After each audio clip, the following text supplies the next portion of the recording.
তো যাই হোক আমি একটু পয়েন্টে চলে আসি। তো হচ্ছে চেনের স্পকেট এখন চেঞ্জ করবেন, তো আমি তো 38,000 কিলোমিটার হয়ে গেছে বিদায় চেঞ্জ করতেছি এমন না, তো আমার প্রবলেম হচ্ছে বিদায় আমি চেঞ্জ করতেছি। তো আমি একটু বলি যে কখন আপনারা বুঝতে পারবেন যে আপনাদের স্পকেট মার খেয়ে গেছে এক কথায়। তো এইটার হচ্ছে সামনের যে দাঁতটা থাকে, আপনার সামনের স্পকেটের যে দাঁতটা থাকে সেটা হচ্ছে 15টি আর পিছনেরটা হচ্ছে 45টি।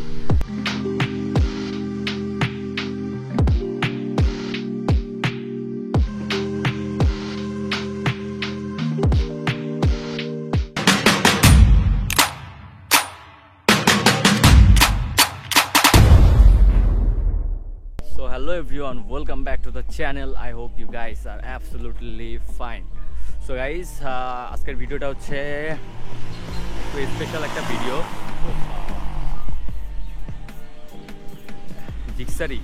জিক্সারের একটা আলাদা ভাইবস আছে, আর যাই হোক ইয়াং জেনারেশনের জন্য। তো এখন আমি চালাই বলে সেটা বলতেছি না, এমনিতেই ভাইবস আছে, যারা জিক্সার ফ্যান তারা জানে। তো পয়েন্টে চলে আসি। তো আমার বাইকের হচ্ছে আজকে স্পকেট চেঞ্জ করা লাগবে, মানে ফুল স্পকেট কিট চেঞ্জ করা লাগবে। বিকজ অফ 38,000 কিলোমিটার আমার বাইক রান হয়ে গেছে। তো মূলত 34,000 কিলোমিটারের থেকেই বাইকে হচ্ছে আপনার স্পকেটের জন্য যে প্রবলেমগুলো হয় বা চেইন প্রবলেমগুলো হয় সেগুলো আমার ফেস করা লাগছে।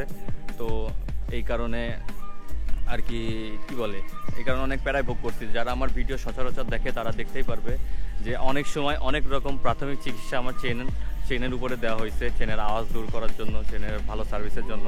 তো ফাইনালি এই আর প্রাথমিক চিকিৎসা কাজ হচ্ছে না, তো এই কারণে হচ্ছে আমার চেঞ্জ করা লাগছে। তো আজকের ভিডিওটা মূলত এই কারণেই মেক করা। তো যাই হোক আমি একটু পয়েন্টে চলে আসি। তো হচ্ছে চেনের স্পকেট এখন চেঞ্জ করবেন, তো আমি তো 38,000 কিলোমিটার হয়ে গেছে বিদায় চেঞ্জ করতেছি এমন না, তো আমার প্রবলেম হচ্ছে বিদায় আমি চেঞ্জ করতেছি। তো আমি একটু বলি যে কখন আপনারা বুঝতে পারবেন যে আপনাদের স্পকেট মার খেয়ে গেছে এক কথায়। তো আমি একটু দেখাই আপনাদেরকে। তো মূলত স্পকেট সমস্যা হওয়ার অনেকগুলো কারণ রয়েছে।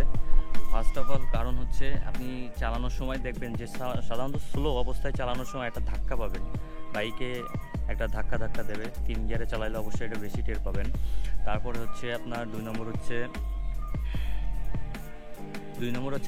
কোথাও আপনার চেন টাইট লাগবে, কোথাও আপনার হচ্ছে চেন আছে লুজ লাগবে। মানে আপনি ডবল স্ট্যান্ড দিয়ে বাইক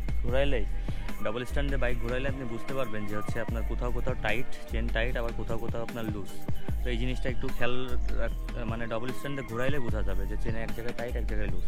আর একটা সমস্যা আমি যেই কারণে মূলত চেঞ্জ করতেছি সেটা হচ্ছে আপনার আমার একটা ঘাট, মানে আমার চেনের একটা ঘাট ফুল জ্যাম হয়ে গেছে, যে আমি এত পরিমাণ সার্ভিস করলাম তাও আমি সমাধান করতে পারলাম না।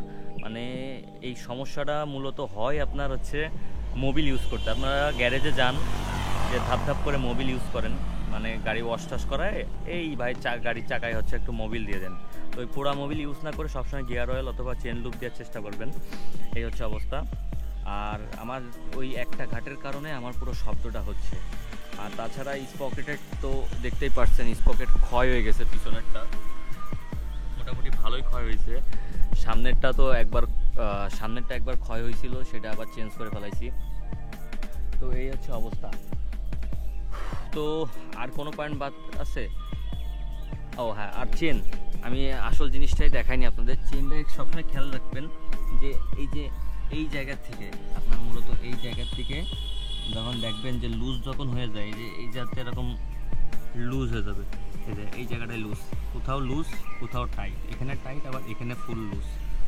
তো এই জায়গাটা একটু খেয়াল রাখবেন আর কি। এমন সময় হয়ে গেলে অবশ্যই চেঞ্জ করে ফেলানোই উত্তম। এতে করে আপনার ব্যাড সাইড যেগুলো হয় হচ্ছে আপনার মাইলেজ কম পাবেন।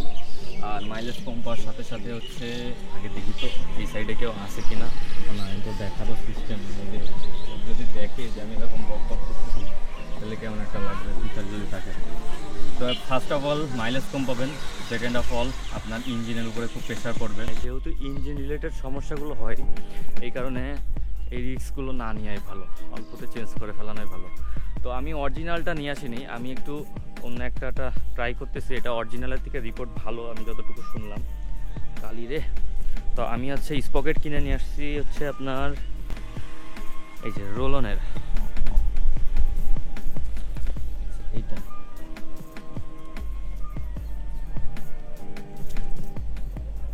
তো এইটার হচ্ছে সামনের যে দাঁতটা থাকে, আপনার সামনের স্পকেটের যে দাঁতটা থাকে সেটা হচ্ছে 15টি, আর পিছনেরটা হচ্ছে 45টি।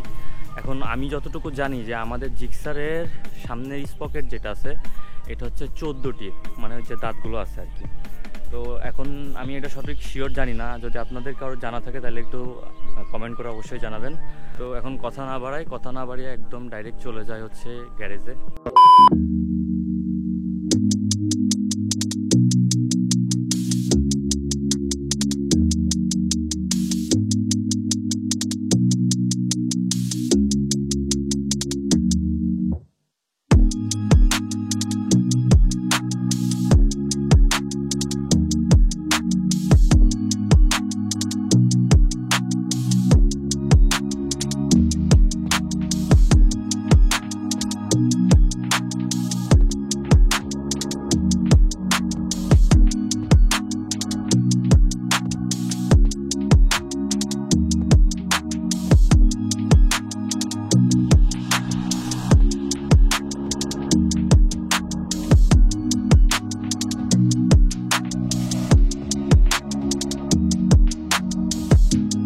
তো গাইজ ফাইনালি স্পকেট দুইটা লাগানো কমপ্লিট করলাম।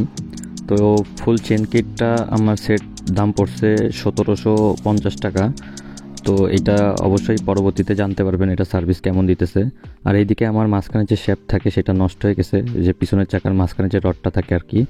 তো এটার পেস কেটে গেছে, তো এই কারণে একটা নতুনটা কিনে ফেললাম। তো এই নতুনটা এটার দাম মনে হয় 300 টাকা মতন নিল বা 250 টাকা মতন নিছিল। তো এই হচ্ছে টোটাল খরচ। সো গাইস, আজকের ভিডিওটা এখানে শেষ করছি। আই হোপ ভিডিওটা আপনাদের জন্য একটু হলেও হেল্পফুল হবে। আর যদি ভিডিওটা ভালো লাগে তাহলে অবশ্যই একটা লাইক, কমেন্ট, শেয়ার এবং সাবস্ক্রাইব করে পাশে থাকবেন পরবর্তীতে আরও আপডেট পাইতে। তো আস্তা লা ভিস্তা, আল্লাহ হাফেজ।